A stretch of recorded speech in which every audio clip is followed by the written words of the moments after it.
have some juicy Mitsubishi parts. Let me go ahead and clean the garage because this garage is a freaking mess. And then I'll talk to you guys.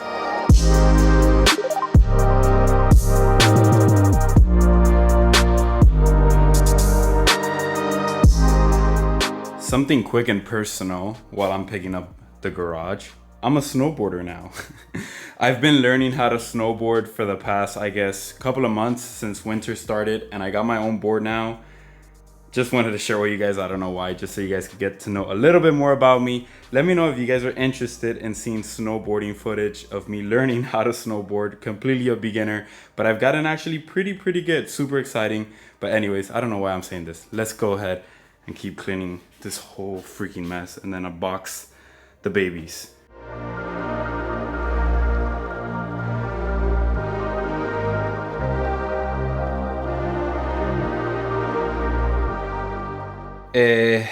I also took the Tomei out of the GG. Not only the Tomei, I also took the JDM bumper.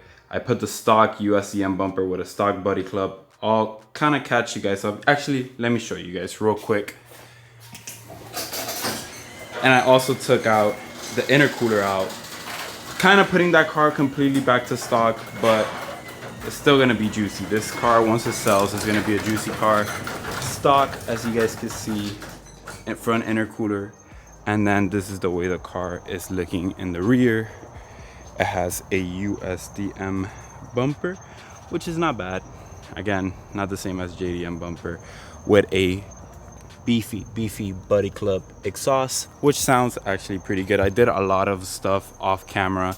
I also switched to the Momo steering wheel, just because I'm going to put my Momo with the quick release on this car for now, not permanent. This car is actually going to get a really cool steering wheel later on, but again, just so you guys know why this is here, that's there, that's there, that's there. A lot of stuff has been done off camera, but let me go ahead and keep cleaning.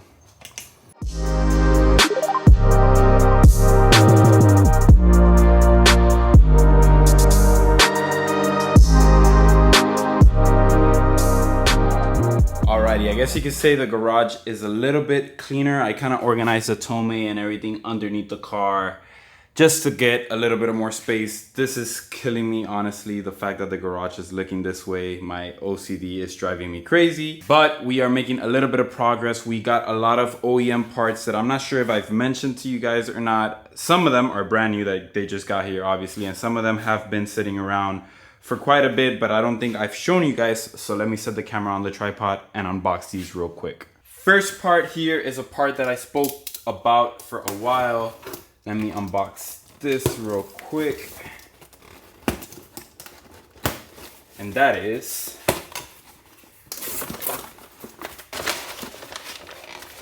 brand new inner tie rods, which is awesome. OEM from the dealer. These are the part numbers, just so you guys know. All of these parts look so juicy, brand new, all zinc plated and stuff. But just so you guys have the part number, this is M4403099, and this one is the same, I believe, M4030099. Both sides are the same. These are just the OEM tie rods for the build. And then something I spoke to you guys about in the last video. Before I unbox this, I wanted to say thank you and huge shout out to every single person that commented on the previous video. I appreciate your support so much, and I appreciate every single time you guys leave feedback. A lot of you guys recommended different wheel bearings like Moogs, and there was just a lot of them, like aftermarkets, Koyo, that told me that they were OEM, and somebody recommended a part. All of those comments I read and I looked them up. Like, I honestly didn't have a problem running aftermarket wheel bearings, but for some of them, they were just a wheel bearing itself, and I had to press them in and press them out. And in some places they were out of stock, so I had to wait a long time. And I found this dealer in Tallahassee, Mitsubishi dealer, parts dealer, that had him in stock and got him shipped to me in 2 days. I'm not kidding. In 2 days, I got him. I know I'm making this video a little bit later, but I got him in 2 days, which was great, and that's why I went with OEM. But I just wanted to say I appreciate every single one of you guys that commented on that video, because you guys helped me out tremendously on whether to change these wheel bearings or not. Anyways, let's go ahead and unbox them and take a look at how they look. These unboxed. So So quick part numbers for you guys. Front, I believe this is the front MB914617. They're both the same, if I'm not mistaken. And they are Koyo, like somebody commented in the previous video. I don't know if you guys can see the brand. Hopefully you guys can. But anyways, fronts. And then I'm assuming these are the rear. Let me go ahead and put this to the side. And let's take a look at this beauty. Sheesh.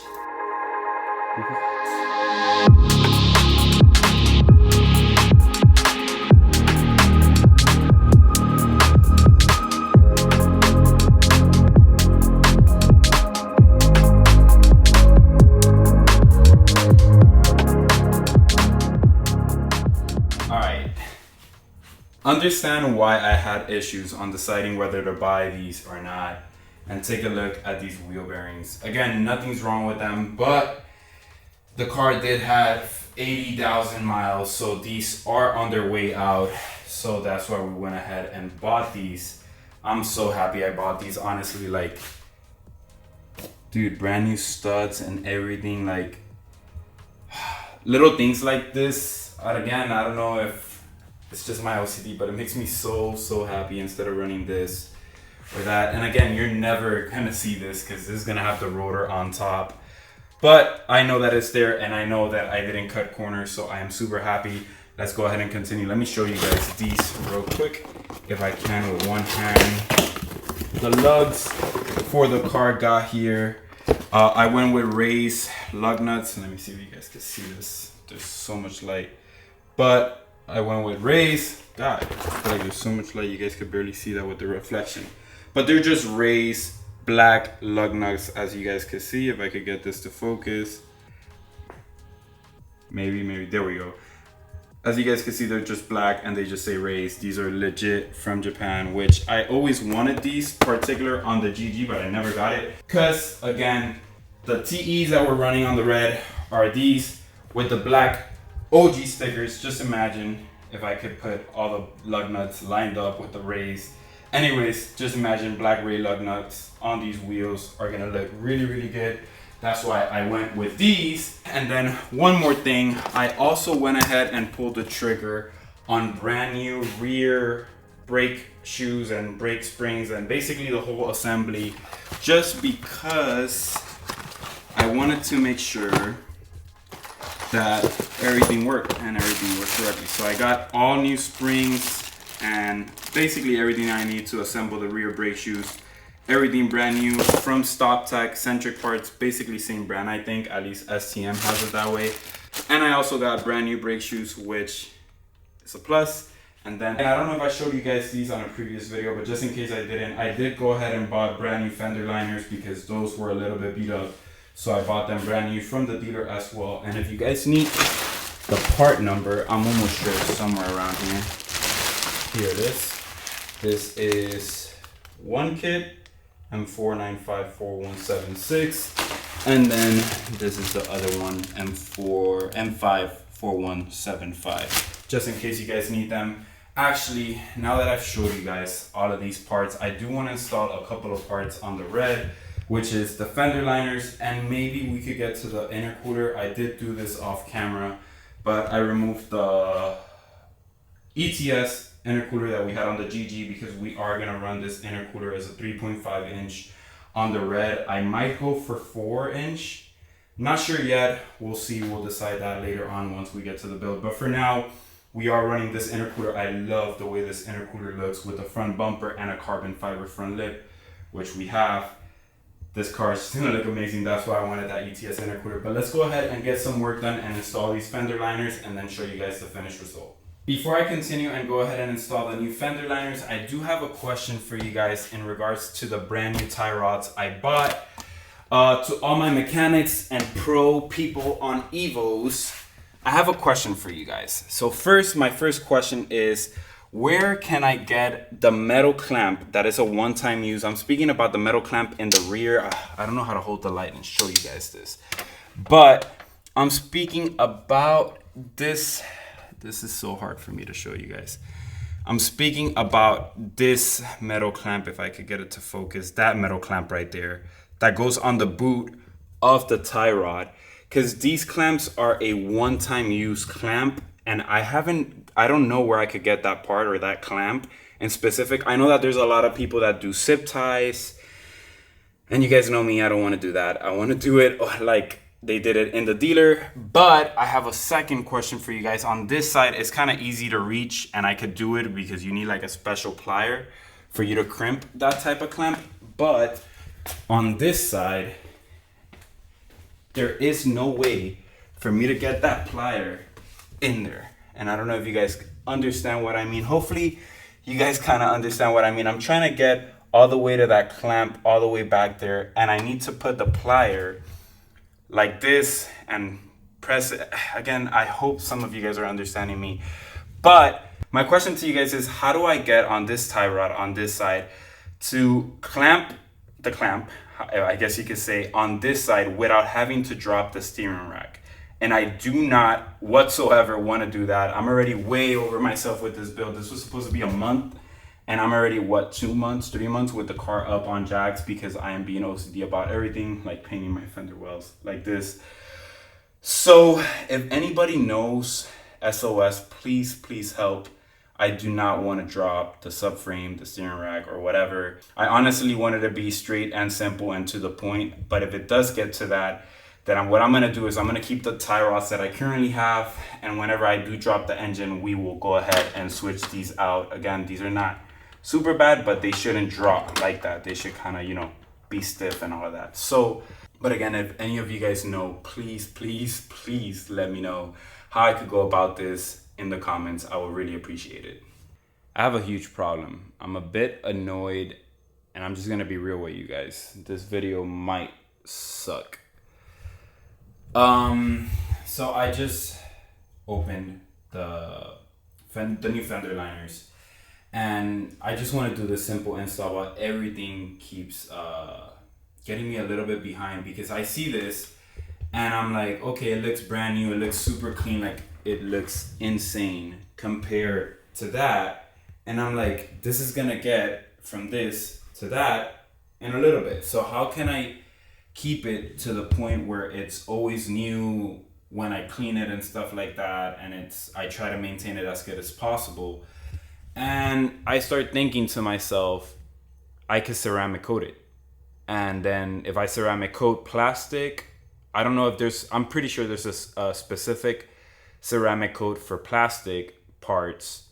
That way, whenever I just hose it down, it stays black, it stays new, and I don't have to ever worry about restoring plastic and stuff like that. Like I have Megier's plastic restore and things like that. Like, how can I keep this part looking like this the life of the car? And don't get me wrong, this does not mean that I'm scared to drive the car or whatever, because this car is going to be driven.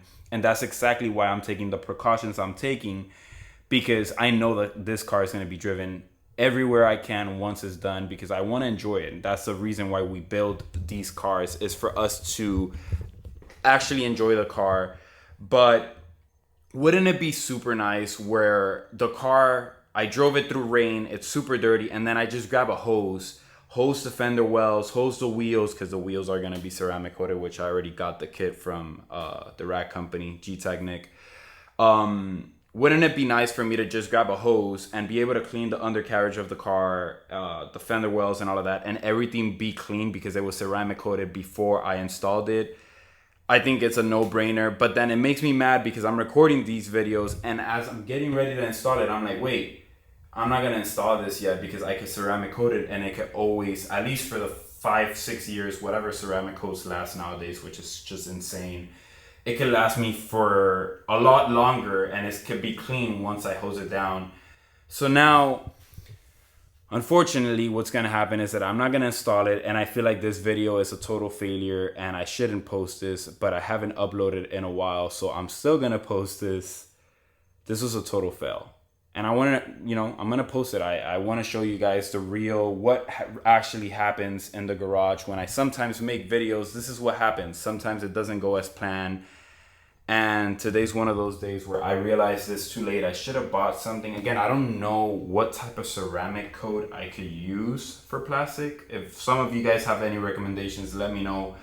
But I think it has to be done. Like, it's something that, why buy this brand new, spend the money and not keep it this new, and then it's just gonna go to crap and go to this. And then the main part that worries me is the fact that some of these parts are gonna be discontinued soon. Mark my words, Nissan did the same thing with R34s and all of that. And mind you, now they took out this program where like now you could buy Nissan parts. But I started to notice a lot of OEM parts be discontinued for the Evos. So be very careful and get the parts that you can now while they're actually in stock. But I feel like this video sucked. I didn't install anything. I didn't do nothing as planned, and all I did was unbox stuff again, which is pissing me off. We haven't made progress. I mean, we have with the GG, but I didn't record it because I was kind of in a rush. I've been traveling, which I mentioned as well. If you guys are interested in seeing my snowboarding trips, I actually have another one coming up this weekend to Utah, Park City. Let me know down in the comments. It's already this weekend. I don't know when this video is gonna go up, so I might record a little bit and I'll put clips in the next video or maybe in this video for you guys to see. But let me know if you guys are interested in travel videos. I do a lot of traveling. This is like my personal life, and I try to share everything I can with you guys so you guys could like kind of get to know me a little bit better. I do a lot of traveling and I love, my second biggest passion besides Evos and cars is traveling. And I love doing extreme sports, skydiving, snowboarding, you name it, beaches, Hawaii and all of that. But if you guys are interested, maybe let me know. Like if you guys are interested in me doing vlogs and like travel videos, like cinematic videos and all of that, I think it will be kind of cool to put that in this channel so you guys could get to know me a little bit better. Let me know down in the comments. And again, I want to thank you guys because the fact that I'm buying these wheel bearings is because of you guys and your recommendations and your comments on the previous video. I want you guys to know that this Evo build is me, but it's also you guys watching this video. Like you guys are literally influencing some of my decisions with this build. So it's like you guys are actually part of this build, and that's the way I wanted to make this build, is make it into a community thing. And you guys have definitely played a huge role in this build. So again, from the bottom of my heart, I wanted to say I appreciate you guys and thank you so much. Again, I feel like this video sucked. I've been saying that, I've been rambling, I've been talking a lot. Sorry about that. If you guys didn't enjoy this one, my apologies. I'll definitely make the next one a lot better. But like always, keep grinding, stay safe, and I'll see you guys on the next one. Take care.